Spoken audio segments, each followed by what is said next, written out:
મારું નામ પિંકેશ રાઠોડ છે. હું ઘનશ્યામ પ્રદેશ કાંદિવલીમાં સેવા કરું છું.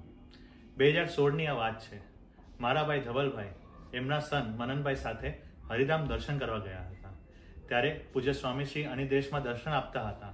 જ્યારે સ્વામીજીને દર્શન કરવા ગયા ત્યારે સ્વામીશ્રીએ ધવલભાઈને અને એમના સનને કીધું કે હું તમારા ઘરે ખીચડી જમવા આવીશ, અને પવિત્રભાઈને કીધું કે એનું એડ્રેસ લખી લે, હું તારા ઘરે ખીચડી જમવા આવીશ. સ્વામીજી સ્વધામ પધાર્યા ત્યારે વિચાર્યું કે એ વસ્તુ રહી ગઈ, અને હૃદયમાં એક અફસોસ હતો કે સ્વામીજી આવી ન શક્યા. 12 ફેબ્રુઆરી 2023 દર્શન પર્વના દિવસે ઘરની બાજુમાં એક જીમનું ઓપનિંગ કરવા માટે પરમ પૂજ્ય પ્રબોધ સ્વામીજી પધારવાના હતા, અને મારા ઘરની પધરામણી સ્કેડ્યુલમાં હતી નહીં, પણ છેલ્લી ઘડીએ પધરામણી ગોઠવાઈ ગઈ.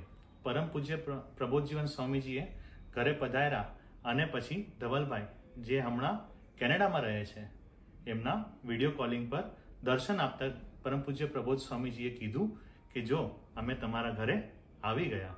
ત્યારે ધવલભાઈ અને મને અનુભૂતિ થઈ કે સ્વામીજી ધરતી પરથી ગયા જ નથી, પ્રબોધ સ્વામી સ્વરૂપે ધરતી પર વિચરણ કરી રહ્યા છે. એ બંને એક જ છે. આ પ્રસંગ અહીંયા પતતો નથી.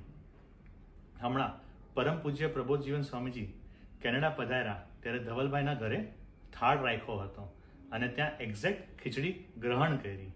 સ્વામીજીનો કોલ જે મુંબઈનું એડ્રેસ લખ્યું હતું ત્યાં પણ પધરામણી, અને કેનેડા જ્યાં ધવલભાઈ હાલ રહે છે ત્યાં પણ પધરામણી કરીને ખીચડીનો થાળ ગ્રહણ કર્યો.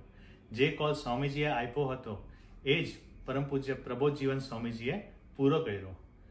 સ્વામીજી ધરતી પરથી ગયા જ નથી, અને એ તો પ્રબોધ સ્વામીના રૂપે 20 વર્ષ નાના થઈને આપણી સાથે રહે છે. સજાનંદ સ્વામી મહારાજની જય.